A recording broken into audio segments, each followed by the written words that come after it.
Akta Komunikasi dan Multimedia 1998 akan dirombak bertujuan menangani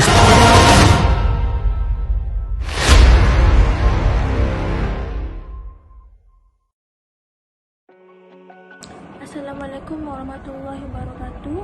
Berdasarkan apa yang saya ketahui, cyberbully ini merupakan satu perbuatan yang menakutkan, memalukan serta mengancam seseorang dalam bentuk media elektronik seperti laman web sosial, permainan-permainan video online dan sebagainya. Bully cyber merupakan satu masalah atau kes yang semakin meningkat pada hari ini. Hal ini kerana bully cyber boleh berlaku di mana-mana sahaja, tidak kira tempat, masa ataupun peringkat umur. Bully cyber akan menyebabkan seseorang itu menjadi trauma untuk berkomunikasi dengan orang lain secara fizikal ataupun atas talian. Assalamualaikum warahmatullahi wabarakatuh. Nama saya Muhammad Wafi bin Nur Effendi, bernombor metrik C21A1870. Dan ini saya akan menjawab soalan tentang bully cyber. Apakah anda tahu mengenai isu bully cyber? Bully cyber adalah perbuatan mengecam, memalukan atau menakutkan seseorang melalui medium elektronik seperti mesej, SMS, mesej chatting ataupun email. Bully cyber merupakan sebarang perbuatan yang menakutkan, memalukan atau mengancam seseorang individu melalui medium elektronik seperti telefon bimbit, messengers, laman web internet, permainan internet dan sebagainya. Kebiasaannya, bully cyber ini lebih tertumpu kepada golongan belia remaja. Kebanyakan kes yang direkodkan juga adalah daripada golongan-golongan mereka. Hanya golongan remaja yang semakin meningkat dewasa sering menjadi mangsa bully cyber. Hal ini kerana mereka menggunakan media sosial hampir setiap hari untuk berkomunikasi dengan orang lain. Bully cyber kebiasaannya terjadi di golongan remaja atau golongan 20-an. Hal ini kerana mereka suka melakukan perbuatan-perbuatan tersebut. Di antaranya kerana mereka mungkin benci terhadap seseorang tersebut dan suka menjatuhkan seseorang tersebut tanpa ada sebab-sebab yang tertentu. Mangsa bully cyber biasanya tidak mengenal golongan usia, bangsa maupun agama. Namun berdasarkan tinjauan, kebanyakan mangsa bully cyber ini datang daripada kalangan golongan belia. Pada pandangan saya, masalah cyberbully ini semakin aktif kerana ketidakpuasan hati mereka terhadap mangsa. Contohnya, mereka cemburu atau marah terhadap mangsa dengan kemewahan atau kekayaan mangsa, perilaku dan penampilan mangsa. Kebiasaannya, golongan remaja yang semakin meningkat dewasa sering menjadi mangsa bully cyber. Hal ini kerana mereka menggunakan media sosial hampir setiap hari untuk berkomunikasi dengan orang lain. Walau bagaimanapun, kanak-kanak dan juga orang dewasa tidak lari dari masalah bully cyber. Mengapakah bully cyber semakin aktif? Bully cyber semakin aktif oleh kerana banyak medium platform sosial yang baru seperti Facebook, Instagram dan TikTok. Dahulunya Facebook adalah platform media sosial yang utama. Selepas wujudnya Instagram dan TikTok, mereka telah beralih kepada Instagram dan TikTok untuk menyambung bully cyber. Bully cyber semakin aktif kemungkinan disebabkan oleh perasaan atau emosi yang tidak stabil dan juga agresif. Yang kedua, kekurangan perhatian maupun perhatian, dan yang ketiga kekurangan perasaan empati dalam diri. Dari apa yang saya lihat, golongan muda terlibat dalam masalah ini kerana pengaruh rakan sebaya. Ianya kerana mereka beranggapan dan berfikir bahawa perilaku seperti ini kelihatan menarik, dan mereka juga mahu berada dalam lingkungan sosial yang diterima rakan-rakan. Lazimnya, golongan pembuli ini berfikiran kurang matang dan gagal membezakan antara baik buruk satu tindakan. Antara punca yang menyebabkan golongan muda sering terlibat dalam masalah cyberbully ialah mereka kekurangan ilmu pengetahuan mengenai internet. Dengan kekurangan tersebut, ramai orang yang tidak dikenali boleh mengambil kesempatan atas kekurangan mereka mengenai media sosial. Punca-puncanya ialah faktor daripada persekitaran seperti kurangnya kasih sayang ibu bapa, kurangnya didikan agama, pengaruh rakan sebaya. Selain itu, mereka suka mengikuti orang lain untuk turut mengecam seseorang individu tersebut. Tindakan tersebut dilakukan tanpa rasa bersalah, malah berasa terhibur dengan perbuatan tersebut. Puncanya antaranya adalah kurangan kasih sayang daripada ahli keluarga, terutama daripada ibu bapa. Kita nampak keluarga sekarang hanya menghabiskan masa hanya menggunakan gadget berbanding berkomunikasi secara langsung bersama ahli keluarga.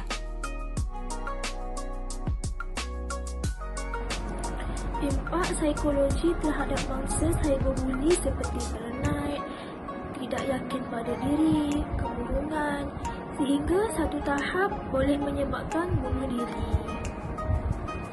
Impak psikologi berpanjangan berlaku kepada mangsa yang mengalami masalah cyberbuli jika dibandingkan dengan masalah buli secara fizikal. Mangsa tersebut akan berasa kemurungan, rendah diri ataupun mengalami masalah kesihatan. Seterusnya, apakah impak kepada psikologi apabila mereka terjebak dengan gejala negatif ini? Impak psikologi lebih kepada mangsa yang terlibat. Psikologi mangsa akan terganggu, malah mungkin boleh menjadi kemurungan jika kerap kali dijadi mangsa ejekan. Oleh itu, buli cyber mestilah dihentikan kerana ia adalah satu jenayah. Impak psikologi apabila terjebak dalam gejala ini antaranya adalah sikap menjadi agresif, susah untuk mendapat teguran, nasihat, sikap mementingkan diri dalam diri sendiri itu akan timbul. Kalau dibiarkan tanpa dibendung, mungkin menjadi kebiasaan dan dipandang remeh. Aku maksudkan kalau kita nampak benda itu berlaku, mungkin kita anggap sekadar gurauan-gurauan biasa sahaja. Akan menyebabkan emosi mangsa buli cyber terganggu. Apabila keadaan sebegitu terjadi, maka akan menyebabkan isu bunuh diri pula berlaku. Hal ini dikatakan demikian kerana penggunaan teknologi membolehkan komunikasi berlangsung selama 24 jam. Pertama, menjejaskan emosi dan mental mangsa. Seterusnya, menjejaskan kualiti hidup seperti mempengaruhi kehidupan sosial mangsa. Tambahan pula, kesan budaya negatif ini juga boleh menjatuhkan maruah seseorang dan anggota keluarga mangsa. Kes buli cyber ini amat memberi kesan yang mendalam kepada mangsa baik dari segi emosi, fizikal maupun mental. Ini termasuklah depresi, kemurungan, kurang bersosial dan rasa kehilangan harga diri. Kesan fizikal kepada mangsa termasuklah gangguan pada pola makan dan tidur. Hal ini menyebabkan mangsa akan sentiasa berasa penat dan kelelahan. Mangsa juga sering melakukan perbuatan melukakan dan mencederakan diri sendiri, sehingga akhirnya jika tidak dibendung akan mengakibatkan bunuh diri. Buli cyber boleh menyebabkan seseorang itu tertekan. Hal ini disebabkan oleh perbuatan buli yang dilakukan oleh pembuli. Mangsa akan sentiasa teringat-ingat dan mula merasa resah apabila kejadian buli itu berlegar-legar di fikirannya. Kalau aku, mungkin aku akan fight balik. Tapi balas dengan bijak lah.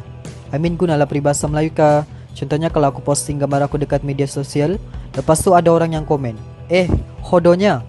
Aku akan kata balik kat dia, mengata dulang paku serpi, mengata orang dia yang lebih. Biar buruk wajah, jangan miskin bahasa. Adab tu kena jaga. Jika saya merupakan salah satu daripada mangsa buli cyber, saya akan melakukan tindakan yang sewajarnya, iaitu seperti biasa melakukan pembelaan daripada mana-mana pihak yang berkuasa. Selain daripada itu, lebih bersikap matang, memikirkan hal positif berbanding negatif. Jika saya sebuli itu, saya akan membuat aduan kepada pihak yang berkenaan agar pembuli mendapat balasan yang setimpal dengan perbuatannya. Pertama, saya akan mengadu kepada orang yang lebih dewasa yang boleh saya percayai seperti guru, ibu bapa. Seterusnya, saya juga akan mencari kawan untuk mengelakkan diri dari bersendirian supaya tidak dibuli. Saya akan terus melakukan kejadian buli cyber kepada pihak polis agar pembuli cyber tersebut segera ditangkap atau disaman supaya tidak berlaku kepada orang lain, dan juga memberi pembelajaran kepada saya agar tidak mudah percaya kepada komen-komen yang negatif di media sosial. Saya juga boleh melaporkan serta menyekat akaun pembuli di semua media sosial. Saya juga boleh beritahu orang yang lebih dewasa dan lebih dipercayai seperti ibu bapa saya. Memberi sokongan moral. Jangan dengarkan mulut-mulut yang menilai kita tidak baik. Buang yang keruh, ambil yang jernih. Mana-mana kutukan yang pedas tapi membina kita ambil. Yang kosong tu kita pekakkan telinga saja.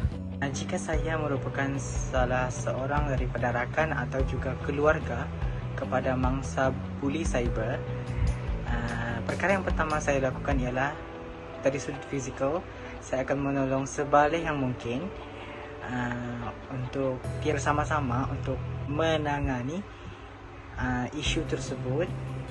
Dari sudut mental pula, saya akan memberi dorongan kepada rakan saya atau keluarga saya untuk lebih bersabar atau lebih berfikir ke arah positif, mengelak daripada memikirkan hal-hal yang tidak baik. Saya akan membawa kenalan saya berjumpa dengan sekretaris agar dia mendapat nasihat dan juga semangat daripada orang yang lebih pakar. Di samping itu, saya juga akan membawanya ke tempat-tempat yang menarik seperti pantai ataupun bercuti supaya dapat meningkatkan kembali semangatnya setelah menjadi mangsa buli cyber. Pertama, saya akan cuba untuk menenangkan mangsa untuk bertenang dan bersabar. Seterusnya, saya akan melaporkan kes buli cyber kepada pihak berkuasa. Saya akan segera menenangkan dia agar emosi dia tidak terganggu dan boleh berfikiran waras ketika menghadapi cyberbully supaya tidak berlaku perkara yang tidak diingini seperti mencederakan diri sendiri.